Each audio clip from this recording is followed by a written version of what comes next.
ever talks about this. Congratulations. This podcast is for you. Welcome to the People's Voice, DC, where the city finally gets the mic. And nah, this ain't one of those podcasts where everybody sounds smart, but nobody actually saying anything. We talk real life, DC life. The kind of conversations you have after work, on the metro, or when the group chat gets serious out of nowhere. Yeah, we talk politics, but don't worry. Nobody yelling over each other. Nobody reading off cue cards. And definitely nobody pretending they got it all figured out. We're talking housing, money, schools, mental health, culture, faith, purpose, relationships. Basically all the stuff that actually affects your life, but somehow never gets explained right. This podcast is powered by Rising Voices of Politics and founded by Reverend Michael Campbell. But listen, you don't gotta be a politician, a preacher, or an expert in nothing to belong here. If you got opinion, questions, or just a story to tell, you already qualify. And the energy, chill, honest, a little funny. Sometimes deep, sometimes light, but always real. Catch us live every Wednesday at 6 p.m. on YouTube and social media. Miss it? Cool.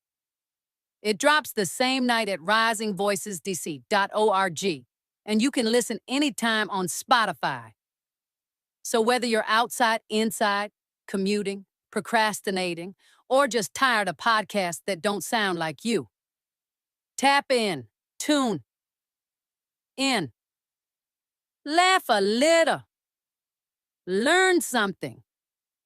This is the People's Voice, DC, where the conversations make sense.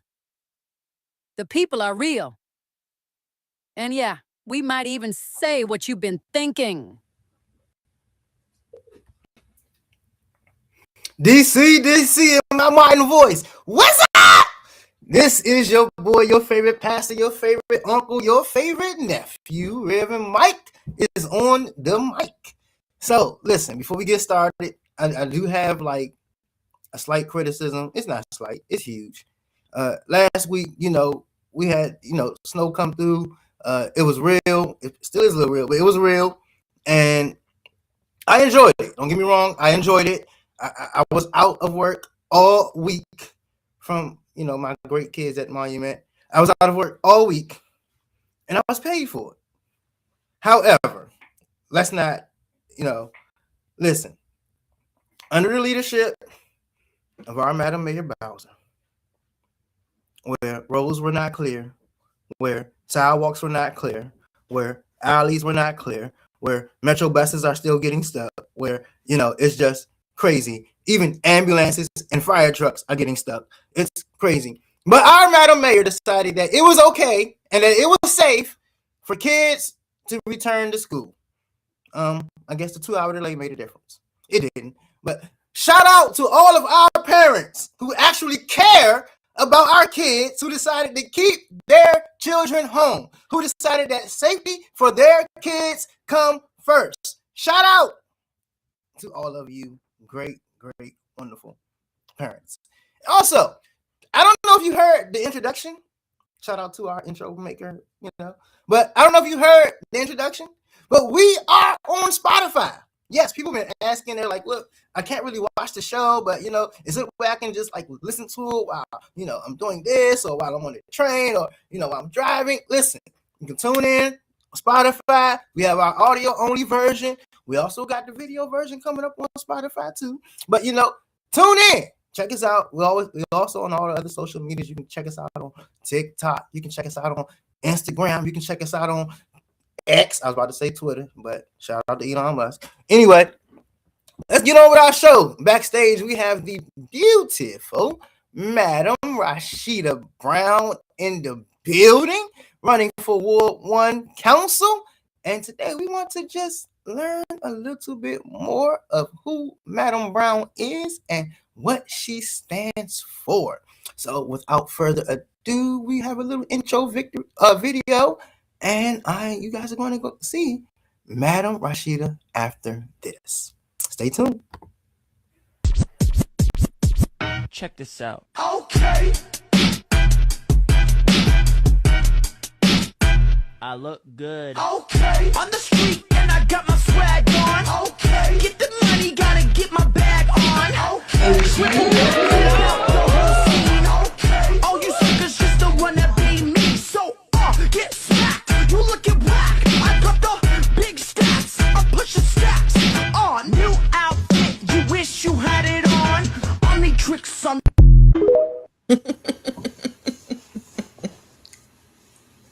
Listen. I have got to get some.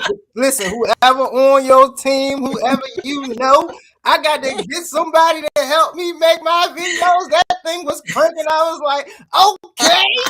And then they ended with the fresh clothes pop. Listen, shout out to Shine. I got my fresh hoodie on, the faith over there, red, white, and black. We up in here. Listen, my thing came through the snowstorm. You understand? I was one of the ones who started off, like my sisters and my cousins and my neighbors was like, you don't order from Shane? I was like, nah, bro, I don't trust that.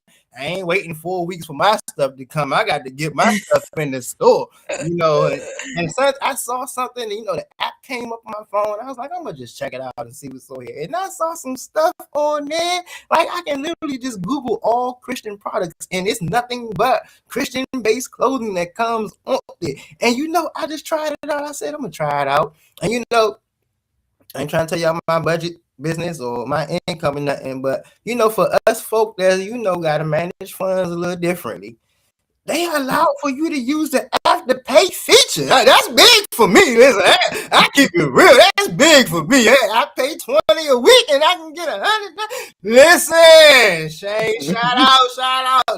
I guess I done gave a free promo. My mom gonna be mad at me. She's like, you better stop doing these free promos. But I didn't did one. How are you doing this day? I am doing well. Thank you so much, Pastor Mike, for having me. Thank you for coming. I never take it for granted. And let me just say we, because it's not just me that's doing this. We never take it for granted when we have folks take the time out of their busy schedules, especially during a time such as an election year, and you're out campaigning and fundraising. We all know fundraising is necessary when you're running for office in this city. So, we really appreciate you just taking a moment, because this is not about us, but we do this because we want people who may not follow quote unquote politics 24/7, who have their lives, their daily lives. They may have to work, come home, cook, put the kids to bed, help them with homework, and they just may not be as involved. But we want to provide folks an opportunity to be heard by those voters. And we also want to provide those voters and constituents with an opportunity to actually learn more about the person they may be potentially voting for. So we have a great show lined up. But of course, we heard some recent news, and I just want to give honor, as the word says, where honor is due. And so I just want to give this quick tribute to our longtime Congresswoman. Look, the recitation we heard from my friend on the other side of the aisle about complete authority has never been refuted by me or anyone on this side of the aisle. You do have complete authority. We concede that. What we're asking is for you to delegate that authority to the District of Columbia, just as you have delegated home rule to the District of Columbia. So you contradict yourself. Because 40 years ago, you delegated your, quote, complete authority to the Council of the District of Columbia. We're only asking for you to do that. Hey, shall we bow down and say once again, you have complete authority. This is not statehood, my friend. I'm asking you by congressional act now to allow us to have authority over every penny, $7 billion of it, raised in the District of Columbia by the people of the District of Columbia. And let me assert here, whatever is your complete authority, you have no complete authority over me, sir. because I live in the District of. And that is just a sample of some of the great work that our longtime, decades long, honorable Congresswoman has put in for our great city, and battling for it, and helping to expand our Home Rule Act and our autonomy as a city, and prayerfully soon a state in this great city. So yes, I definitely wanted to give you, Madam Rashida, an opportunity to introduce yourself, let the people know about you. But I first felt like it was necessary first to start off by honoring the years and the service of our Congresswoman, who I grew up only dreaming of one day being able to meet, and to go from that person as a kid dreaming to actually be able to sit in some of the same rooms, to actually be able to interact and discuss and debate some policy with her, was definitely a dream come true for me. And I say that I'm not in ignorance, or not in an attempt to forget. I also have had my criticisms. For a long time, I have felt it has been time for our Congresswoman to step aside. And I have felt like it was some things that didn't get quite the attention that it deserved outside of statehood from our Congresswoman. So yes, I hope I was asking you to start off with your thoughts on the Congresswoman. What type of Congresswoman, as a councilwoman, you would want to work with to help fight for our autonomy and statehood. And you can just go right on into telling us who you are, why you have decided to run to represent us in Ward 1 after that. Yes, absolutely. Thank you so much, Pastor Mike, for having me again, and to the People's Voice of DC. My name is Rashida Brown, DC Council candidate for Ward 1. We are progressive, diverse progressive ward, the most diverse progressive ward in the District of Columbia. And we have multiple neighborhoods that consist of Ward 1, Adams Morgan, U Street, Columbia Heights, Shaw, Lanier. And I just wanted to just really uplift the residents of Ward 1 in the District of Columbia, particularly during this time when we're going through so much. I came here to attend Howard University School of Social Work. Lived here for about 25 years. I'm a 10-year ANC commissioner. I just remembered coming here to Ward 1 about 25 years ago, right on Georgia Avenue. I lived in the towers.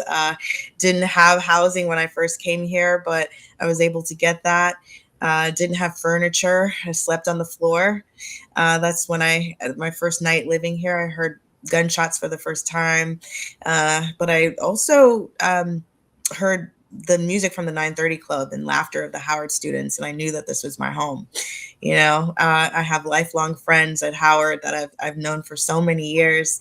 And I always tell people that I now am investing in the ward that's invested in me through my work as an ANC commissioner, and we'll talk a little bit more about that. But I was just really pleased to be sitting here in the seat, and I just want to join you in honoring Representative Holmes Norton. She's been a fighter for the District of Columbia for so many years. She needs her flowers. She has been a civil rights leader, a fighter for women's rights, instrumental in home rule, my ability to run for this seat and to secure protections for DC. And she has been a fighter for statehood, and that's so desperately needed at this time. She really lifted up a lot of important messages that Congress needed to hear about DC. And we just need DC statehood now. We need free DC, and her work will continue the rest. Hey, I heard something in there. Shout out to Free DC. We need Free DC Free for sure. DC. Listen.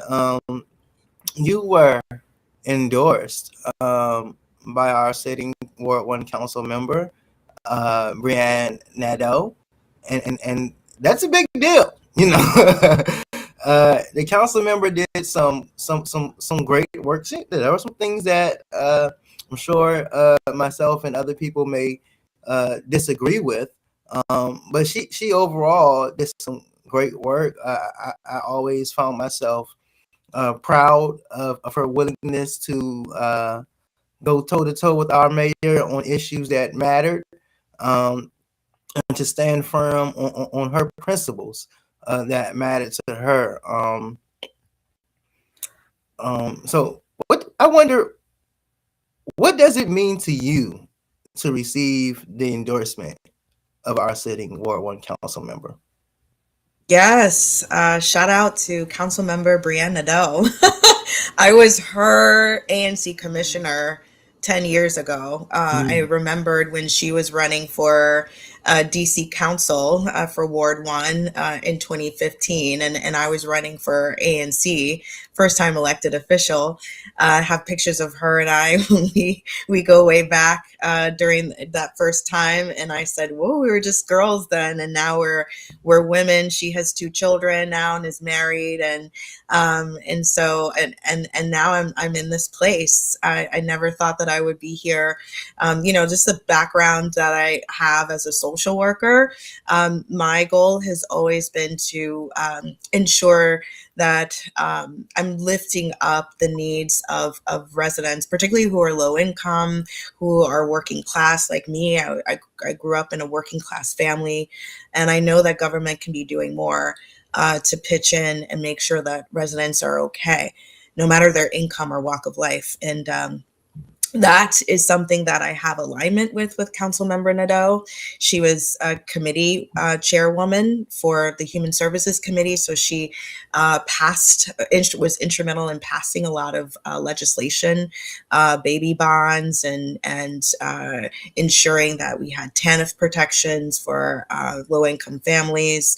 There are some critical things that she was able to do in her seat, in her position, to ensure that residents have what we need, not only in our ward, but around the city. So I commend her for the work that she's done.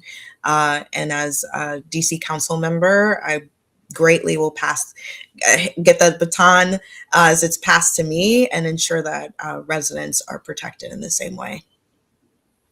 Yes. I love that. So let's just get right into it. One thing that Council Member Nadeau heavily criticized the mayor on was some of her moves when it came to housing for this city. And so I have a short video, and I'm going to play it, and I just want your thoughts and reaction to the video.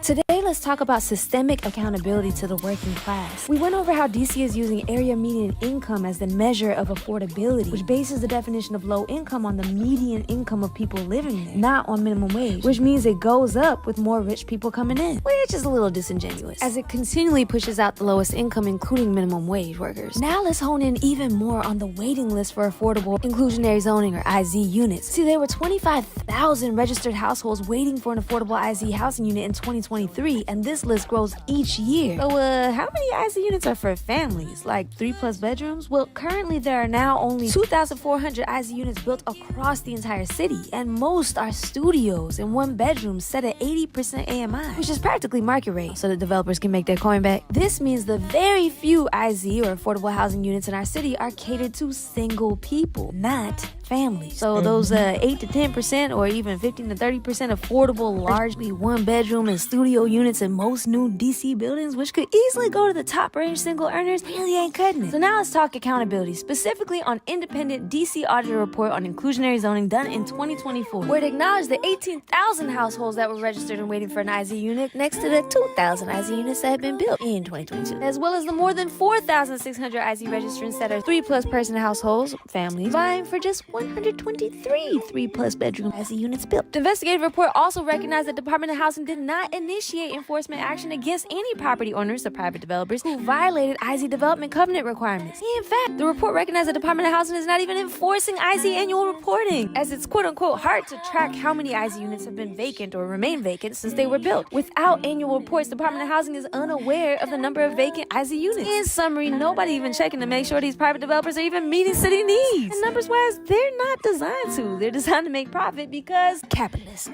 Add to this that in 2021, DC's Department of Housing was legally required to use 50% of the city's annual housing production trust fund for DC's lowest income earners and families, but only allocated 27% of the housing fund to serve our city's most vulnerable. That's all just coming together. And this, ladies and gentlemen, is yet more ways how gentrification works. Lack of citywide accountability. Let's talk solutions next time.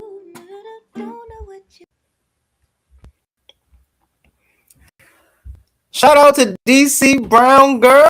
Listen, I love all your videos. I got to shout you out, and I've already sent you an email. We want you on the show. So, Miss Brown, what are your thoughts and reactions? Yeah, same. To the person who developed that video, that was great work, and definitely, I think calls out some of the key issues of what we're seeing in the city today, particularly the discriminatory housing policies that displace Black and Brown residents. Housing should be a right, but it's not in the city. We should ensure that there's more affordable housing in the city so that the residents who grew up here, whose families have lived here for generations, can be able to remain here. So as DC council member, particularly for Ward 1, who's very diverse, and as a Black woman, as a social worker, it's very important for me to leverage the authorities and the levers that are within the DC council seat to ensure that there's increased affordable housing, that we address some of those loopholes in our policies and those that were there intentionally. So yeah, those points that she raised was very real. And as DC council member, these are the things that I'll do. I'll ensure that there are greater TOPA protections. TOPA is a very important anti-displacement tool that has been used across the city to keep residents protected and safe in their own housing and promote home ownership. That's very important to me, particularly as an HPAP recipient, that without HPAP, that I wouldn't be able to live here in my condo and be a homeowner living in Parkview. I am a champion of Park Morton and Bruce Monroe.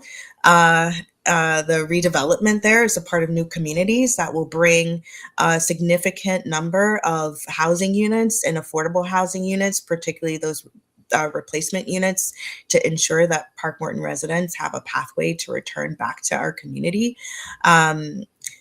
Some of the points that were raised in the video speak volumes to me because, you know, it was hard. There's a lot of NIMBYism that went in to fight against the projects coming out. We wouldn't have had Park Morton residents be displaced the way that they were had it been for that. So I want to make sure that we not only increase the supply of affordable housing in and around the city and in the ward, but also ensure the protections of our residents to secure their housing.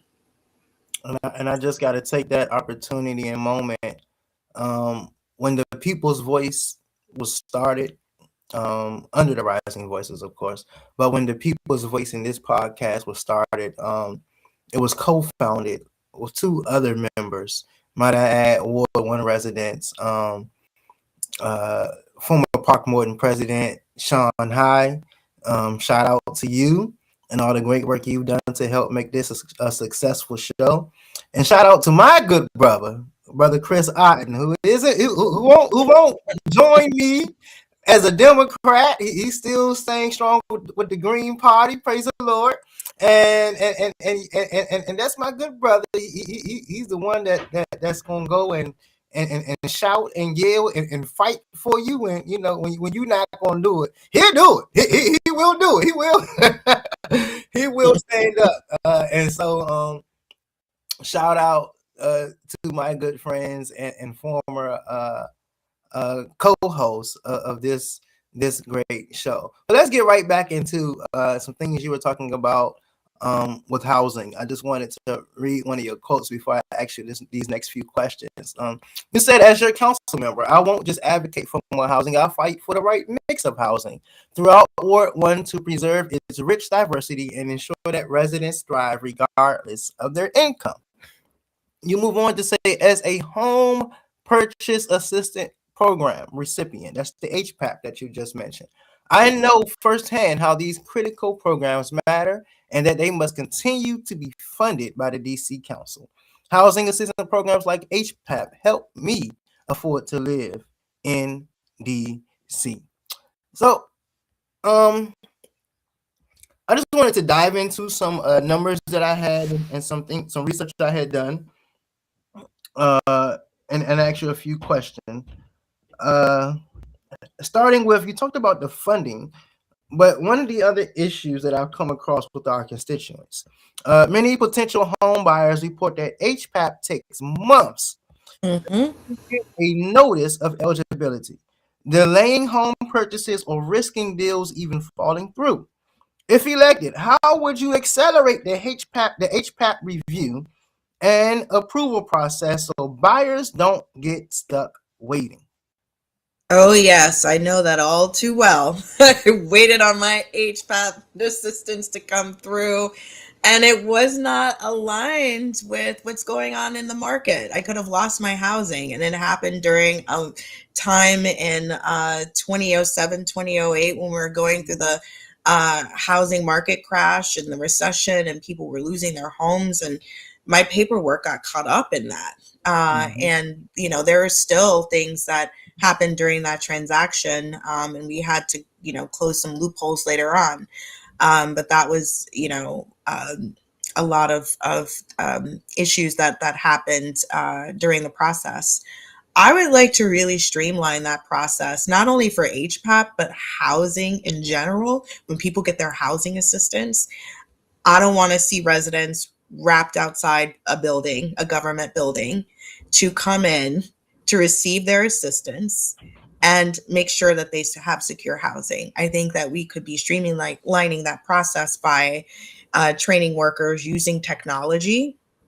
I'm a strong fan of that. We need to get with the times and the ages where we're not shuffling around paperwork and getting it lost in file cabinets. We need to be really using that efficient system that we could be putting in place through modernized government, and what that can look like. I think technology can help us. We can still have the workforce, but we can also have technology to support that. And I am in total agreement with that.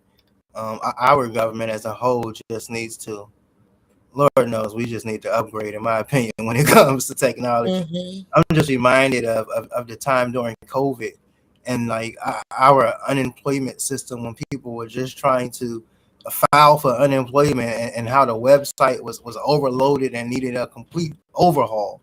In my opinion, that was long overdue, as well as so many other areas of our government. So I am definitely pleased to hear that. But for those who don't know and who aren't familiar with HPAP, I just want to just give some quick context. HPAP gives qualified first-time home buyers up to $202,000 in down payment assistance, plus $4,000 in closing costs help as deferred interest-free loan. Beneficiaries, of course, must meet income limits and usually can't have owned property in the past 3 years. Residents do, however, report long wait times, timing issues with funding releases, and challenges factoring real housing costs like condo fees into affordability. I just want to give people background, but you mentioned a thing that was very important to me is that there are some racial disparities with this thing in our city with the thing called housing. I am a black man. I'm not married, but I am. Let me say the correct pastoral thing. I am dating with the purpose of marriage. And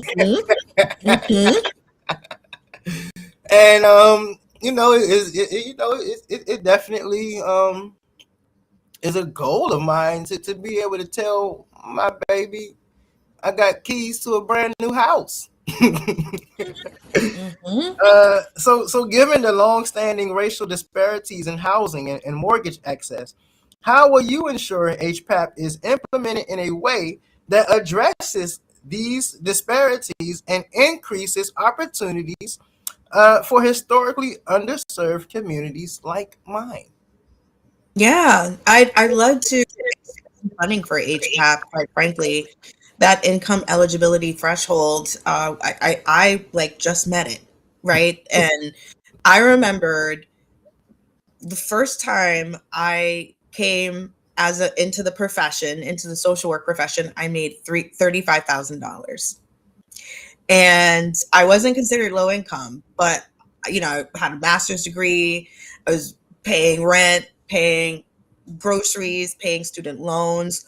All of those expenses, they line up, they add up. So it is really tough for even young professionals, for middle class folks today. They're juggling a lot. And HPAP provided that relief for me. I did not have money, like I saved money to support my down payment, but I didn't have tens of thousands of dollars to spare. And I couldn't go to my family. I came from a working class family. They couldn't help me. So HPAP just provided that assistance, that leg up, that fair shot that I needed to get to economic prosperity. And I want to do the same for other folks who are like me. I think that we can be looking at the income threshold level, but also just pumping more money into programs like HPAP. That is another anti-displacement tool that I think is needed at a time when housing affordability is out of control. Awesome. That's good. That's definitely good to hear. And I think that my grandfather in World One and my aunt and cousin in World One would also appreciate hearing some of your thoughts and plans. But I want to take a moment while we're talking about housing to let viewers know. Please, if you are in a situation where you are unhoused, or if you come across someone, just call the DC Shelter Hotline, especially during these winter months and when we're at a high risk of hypothermia. Please don't hesitate. Call the DC Shelter Hotline. It's 1-800-535-7252. When you see someone homeless on the street, if you're in need, do not hesitate. Listen, and let me just add this right here. Even if, say, it's not a problem of you being unhoused. These shelter vans, they have meals on wheels ready for you. If you're in need, they have socks if you need socks. They have hats, gloves, scarves, lotion, soap. So if you're in a situation where you're in need, and they also have those items, they have kits and blankets and so forth also at any DC public library. So if you're in need, please call the shelter hotline. Wherever you are, they will get your address and they will come to you. So I just wanted to put that out there. But moving right along, before I end the subject of housing, one current council member and current candidate for mayor, my great sister, council member Janice Lewis George, as you know, champions social housing. And I have to say that this organization, the Rising Voices of Politics, as a whole has voted to champion social housing. What are your thoughts on social housing? Can you see yourself supporting social housing, and do you think it will be successful in this city? Yes, absolutely. We need different tools in the toolbox. We need to add on to them, right? HPAP isn't just one program that I want to support as council member. Increasing the housing trust isn't another, is another tool that I'm looking at. Social housing is very important part of the conversation as we think about ways to increase affordability and move our city forward to make sure that no matter your income or walk of life, you have access to the necessary tools needed for you to not just survive, because I know what that feels like, is not good. It was scary. Okay. We want to thrive. Yes. So yes, I would be a fan of that. And I would love to work with the new mayor. I know it's going to be Janice Lewis George. Let's just put it out there. And ensure that we have models like that, across the ward. But it doesn't just stop there. As a social worker, I've worked with various populations and groups that have experienced certain disparities just because of their walk of life, right? Our LGBTQIA neighbors, our folks that are experiencing homelessness, needing to create that pipeline for them to be successful in our new secure permanent housing, supportive housing for those that are experiencing mental health issues, youth who are aging out of foster care, who oftentimes end up homeless. There are models that are in Ward 4. There's another model that's somewhere else in the city, but those are just types of projects that I'd like to look at, that we can be working in collaboration with affordable housing developers and with DemPed and with some of our government agencies to expand that supply and make sure that folks are reached and that they have a pipeline to move up into the middle class. It's not going to be easy when you experience things and you have those lived experiences, but there are some great resources that are out there, not only for you to be housed, but also to provide those wraparound services and supports to help you be successful in your housing. So those are the things that I would like to look at as DC council member. Listen. If you guys aren't listening to this, you gotta be listening and getting excited. Because, like I said, for the purpose of my Christian folk that's watching, I am dating with the purpose of marriage. But I definitely want to be able to one day say, "Baby, I got keys, and we got this brand new house, and I can afford to live in it." We don't have to sacrifice our entire livelihoods just to say we have a house. So. Thank you. I really appreciate hearing those words, and I love Ward 7, but I wouldn't mind getting back over to Ward 1. Yeah, Ward 1 is popping. And before we move off of housing, I just want to acknowledge what you're saying, because it's a very real thing, and data is showing this, not only for our city, but also for cities across the country. It is hard for families to balance housing and childcare costs. And I hope that we can even talk about childcare, but that's what's top of mind for families. So increasing the supply of family-sized housing, like I did in Park Morton and then, Bruce Monroe, that's going to be a critical component of the things that you'll be hearing from me, not only as a candidate of DC Council, but when I get into the seat, because I really want to increase that supply there as well. It's going to take some larger size housing models to secure enough space for a family. So we're going to have to work out those balances, right? We have to work out those shifts and dynamics of our city to make it work. Awesome. All right, DC. So it's time. We're going to take a quick shift right now, and I'm scratching my head because I always get nervous when this subject talks about in this city. I started off. Everyone knows my story. I'm from Potomac Gardens. I started off in Ward 6. Shout out to Potomac Gardens. Shout out to Eastern Market. Shout out to Charles Island. And I switched over to Ward 1. And then I moved to Ward 7 and East of the River. There's a sensitive subject that just isn't as received as well east of the river. And I was in for a rude awakening. I felt like the only Black person on this side of this issue. So I'm going to play this video, and then we're going to discuss something that is very, very passionate to Pastor Mike. Bike lanes in D.C. seem to be causing a divide. They were installed in the busy Adams Morgan neighborhood, but some say safety is still a big concern. 7 News' Carl Willis caught some of the issues on camera, all new at 11.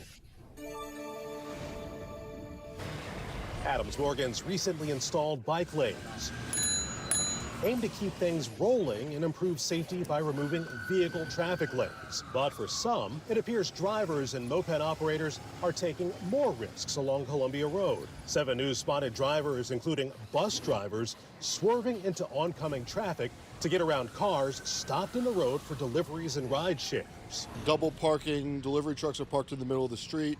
We talked to Justin Sharma just moments after he had to stop in a crosswalk with his baby stroller after a driver rolled through a stop sign. Pedestrians, little kids in the crosswalk, and that kind of thing is increasing in frequency. But some supporters of the bike lanes like Ken Nisbet say blame the risk-taking drivers, not the system that allows him to cycle safely. It's incumbent on all of us to be safe and actually treat each other with respect and not do stuff like that. It's not just a safety issue that has riled opponents of these new lanes. Sean Finty says businesses like his have lost 50% of parking. You can put it in, you can tear it out. Reverse it.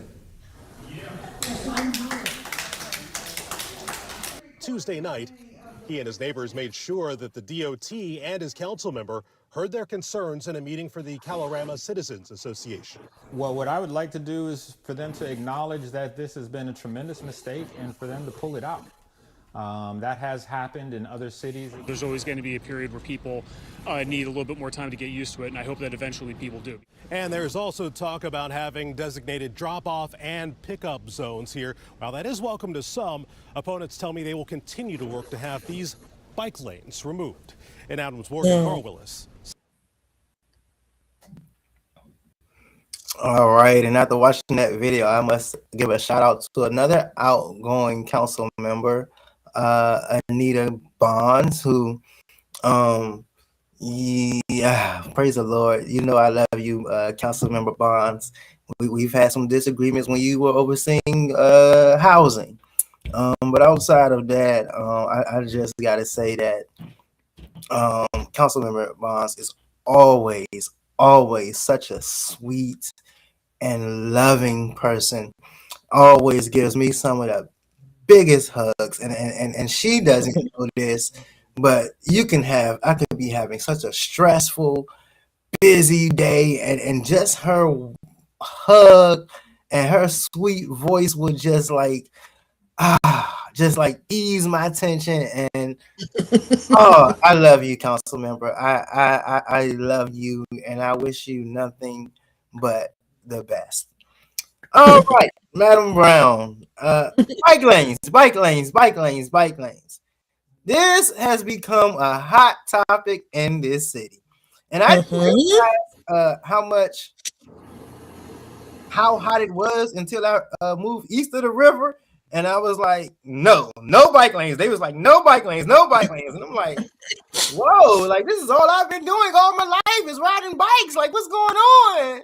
And so, what are your thoughts on the bike lanes? There was a huge thing going on about a year or so ago on Connecticut Avenue. And like, what are your thoughts? Yeah, I was just a couple of days ago speaking about this at the Bike, Bus, and Walk PAC candidate forum. Shout out to Jeremiah and the PAC who's doing great work and lifting up these issues. Definitely have championed a lot in my ANC terms. Being a 10-year ANC commissioner, I've worked on transportation issues and was able to really be successful at moving from plans to pavement.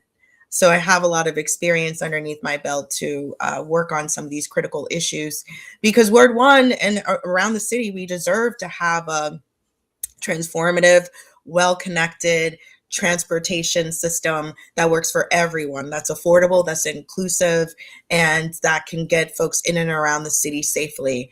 It's how we experience how we ride to work every day, how we drop our kids off safely, how we get around the city to see loved ones and experience joy and access entertainment and arts and culture. So it's, I think that it's just super important for us to just have different modes of transportation that works for everyone. We're not going to all agree. We're not going to all agree because, you know, we all have our preferred modes of transportation and we want to see it work just for us, right? But that's not the world that we live in. We have to think of others and how they get around safely. So as an ANC commissioner, what I did was I created a forum